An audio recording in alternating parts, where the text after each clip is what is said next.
नमस्कार दोस्तों, मैं हूं आपका दोस्त चेतन भोला और आप देख रहे हैं भोला मैकटेक। आज का जो वीडियो का टॉपिक है वो बहुत ही इंटरेस्टिंग है और काफी टाइम मेरे से काफी लोग पूछ चुके हैं उसके बारे में, तो आज उसके बारे में अच्छे से बताऊंगा। तो आज मैं बात करने वाले हैं हम ऑटोमेटेड मैनुअल ट्रांसमिशन के बारे में। तो काफी कुछ समझ में आने वाला है आज इस वीडियो में, तो प्लीज वीडियो को अंत तक जरूर देखना। चैनल को सब्सक्राइब नहीं है तो प्लीज चैनल को सब्सक्राइब कर देना, वीडियो को अपने दोस्तों शेयर जरूर कर देना यारो।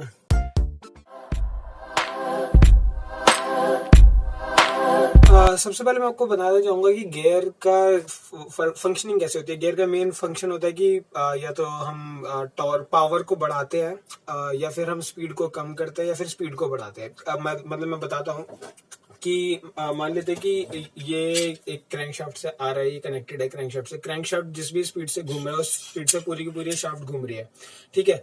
अब मानते कि इसकी मेरे को मान लेते कि जो क्रैंकशाफ्ट की पावर है उससे ज्यादा पावर चाहिए मुझे व्हील पे गाड़ी को आगे बढ़ाने के लिए। तब मुझे क्या करना पड़ेगा, गियर रिडक्शन करनी पड़ेगी, या फिर मतलब बड़े गियर से एक छोटा गियर घुमाना पड़ेगा। नहीं सॉरी, छोटे गियर से एक बड़ा गियर घुमाना पड़ेगा। तो गियर रिडक्शन का फॉर्मूला होता है G1/G2, सॉरी T1/T2। तो T1/T2 ये गियर रेशियो क्या, जितना ज्यादा गियर रेशियो होगा उतना ज्यादा मेरे को पावर मिलती जाएगी। इसका मतलब P2/P1, जितने ज्यादा टीथ होंगे एक में उतनी कम पावर उस पर मिलेगी। तो बात कर लेते हैं, जैसे कि एक बड़ा गियर है और एक छोटा गियर है। तो जब एक बड़ा गियर एक छोटे गियर को घुमाएगा तो छोटे गियर पे मुझे स्पीड तो ज्यादा मिलेगी, मतलब ज्यादा चक्कर लगा लेगा। ये एक चक्कर लगाएगा तो ये मान लेते 10 चक्कर लगा लेगा। लेकिन जब बात करें अपोजिट की, तो फिर मतलब जब बात करें पावर की, तो पावर इस पे मुझे कम मिलेगी, 10 गुना कम पावर मिलेगी। 10 गुना ज्यादा रोटेशनल स्पीड तो 10 गुना कम पावर। तो ये एक तरह से मैंने जल्दी जल्दी बताने की कोशिश करी कि गियर रेशियो क्या करता है। अब बात करते हैं गियर रेशियो कैसे चेंज करता है।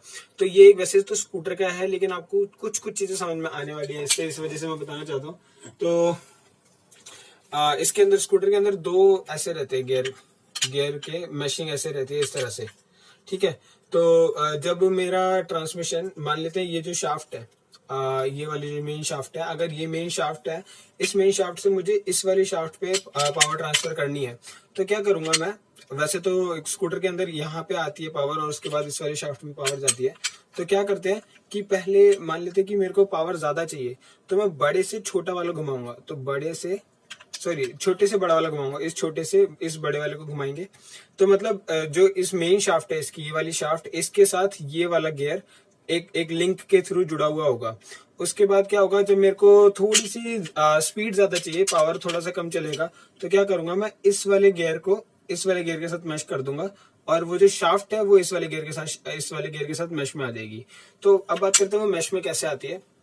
ऐसे ही अलग अलग गियर रेशियो चेंज होते रहते हैं। तो ये अभी देखते हैं, ये मेरी एक शाफ्ट है। तो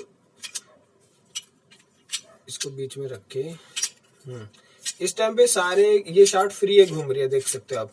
सारे गियर रुके हुए हैं, ये शाफ्ट घूम रही है। या फिर इस शाफ्ट को रोक लेते हैं, सारे गियर घूम रहे हैं फ्रीली। अब मेरे को क्या करना है, गियर चेंज करना है। तो मैंने इसके अंदर थोड़ा सा जब हम इसको घुमाएंगे तो ये जो हमारी लीवर है वो बाहर निकल आएगी। अभी क्या हुआ कि ये, अब इसमें देख सकते हो कि एक गियर, ये जो बीच वाला गियर है ये लॉक हो गया इसके साथ। ये आराम से घूम रहा है, ये आराम से घूम रहा है, लेकिन ये नहीं घूम रहा है, ये आराम से घूम रहा है। तो एक जो गियर है वो अब इसके साथ इस कांटेक्ट में आ गया। उसके बाद अगर मेरे को गियर चेंज करना है तो अब कोई और आ गया होगा। अब इस टाइम पे सारे फ्री है, इस टाइम पे ये वाला बड़ा वाला गियर जो है इस शाफ्ट के साथ लिंक में आ गया। तो बेसिकली करना क्या होता है, एक गियर को एक गियर से दूसरी शाफ्ट तक, एक शाफ्ट से दूसरी शाफ्ट तक पावर जाती है, तो अलग अलग गियर के थ्रू वो जाती है, अलग अलग शाफ्ट के साथ वो लिंक में आती है। तो ये मेन फंक्शनिंग होती है। अब जब बात करते हैं ऑटोमेटेड मैनुअल ट्रांसमिशन की, तो उसके अंदर कुछ इस तरह के गियर तो नहीं होते, उसका थोड़ा सा अलग सिस्टम रहता है। उसकी फोटो आप देख पा रहे होगे शायद। तो उस फोटो में काफी अलग चीजें होती हैं, उसके अंदर डॉग क्लच होते हैं। तो अभी उसके अंदर ना घुस के मैं ऑटोमेटेड मैनुअल ट्रांसमिशन की बात करता हूँ। तो मैनुअल ट्रांसमिशन में क्या होता था अभी तक कि आप जैसे ही गियर की लीवर आगे पीछे करते थे तो उसके वजह से अंदर उसके डॉग क्लच चेंज होती थी और शिफ्ट होके वो गियर को अलग अलग मैश करती थी। जैसे कि इसमें एक एग्जांपल देख सकते हैं कि ये जो अंदर बाहर हो रही है उसकी वजह से मेरे गियर के अंदर के वो सारे के सारे लिंक्स चेंज हो रहे हैं। तो अगर मैं ये जो मूवमेंट है, ये मूवमेंट मैं अभी स्कूटर के अंदर क्या करते हैं, एक वो उसको जब उसको क्लच दबा के घुमाते हैं तो एक वायर खींचती है, वो वायर इसको खींचती है बेसिकली, ठीक है। तो अभी और जो हम मैनुअल ट्रांसमिशन में करते हैं, गाड़ी की मैनुअल ट्रांसमिशन में, उसके अंदर भी वो 2 शाफ्टें जा रही होती हैं और 4 गियर के अंदर शिफ्ट कर रही होती है।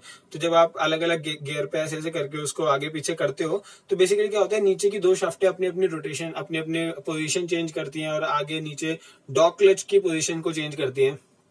उनका मेन फंक्शनिंग की होती है।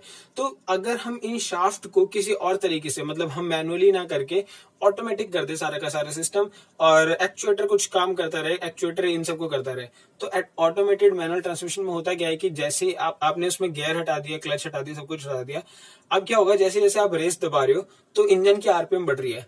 इंजन की आरपीएम बढ़ी तो एक पर्टिकुलर आरपीएम के बाद जाने के बाद इंजन को समझ में आता है यार अब मेरे को गियर का शिफ्ट करना चाहिए, दूसरा गियर बदलना चाहिए। तो फिर वो क्या करेगा, उसके अंदर एक ट्रांसमिशन कंट्रोल यूनिट होती है, वो चेक करेगी कि यार हाँ एक पर्टिकुलर आरपीएम से ऊपर चला गया है और इस स्पीड पे चल रही है और अब इसका मतलब गियर शिफ्ट करने का टाइम आ गया है। तो वो गियर शिफ्ट क्या करेगा, सबसे पहले क्लच दबाएगा, वो क्लच भी एक्चुएटर के थ्रू दबती है। क्लच के अंदर भी जब आप क्लच दबाते हो तो एक तार ही खींचती है, तो उस तार को खींचने का काम एक्चुएटर कर लेता है। वो तार खींचेगा एक्चुएटर, तार खींचने के बाद जो नीचे के जो मैनुअल ट्रांसमिशन में जो भी मूवमेंट करते थे आप, वो सारा मूवमेंट अब एक दो एक्चुएटर करेंगे। वो मूवमेंट जब एक्चुएटर करेंगे तो उसकी वजह से गियर शिफ्ट हो जाएगा। तो इसका मेन फंक्शनिंग ये है कि आपका जो एफर्ट लग रहे थे ना गियर को आगे पीछे करने में, अब वो आपको एफर्ट्स नहीं लगाने, उसकी जगह कोई एक्चुएटर या फिर कोई मोटर या फिर कोई हाइड्रोलिक एक्चुएटर, किसी भी तरह का एक्चुएटर उसको काम को कर सकता है। तो इसको अलग अलग नाम दिया गया है इस यूनिट को, तो वो मैं आपको नाम बता देता हूँ कौन कौन से नाम होते हैं। जिसको बोलते हैं हम gear shift unit. Gear shift unit में वही एक्चुएटर लगे रहते हैं जो आपकी गियर लीवर वाला काम कर रहे हैं, वो वाले एक्चुएटर लगे रहते हैं। क्लच एक्चुएटर हो गया जो कि क्लच का काम कर रहा है, और एक ट्रांसमिशन कंट्रोल यूनिट हो गया जो ट्रांसमिशन का देख रहा है कि इस आरपीएम पे चला गया, वो सिग्नल भेज देगा गियर शिफ्ट यूनिट को और क्लच यूनिट को।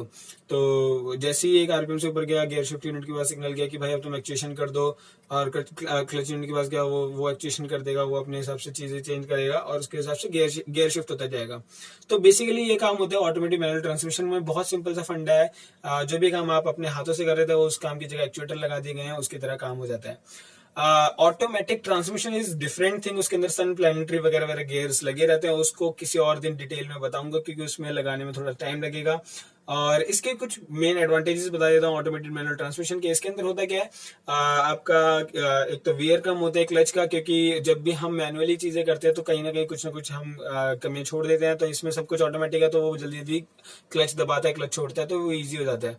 उसके बाद आपके हेक्टिक कम हो गया और बेटर माइलेज और बेटर परफॉर्मेंस मिल जाती है इसमें, क्योंकि आप छोटे गियर पे ज्यादा गाड़ी नहीं चलाते हो, ज्यादा इंजन की रनिंग नहीं करते हो, वो इंजन अपने आप सारी चीजें कर रहा होता है।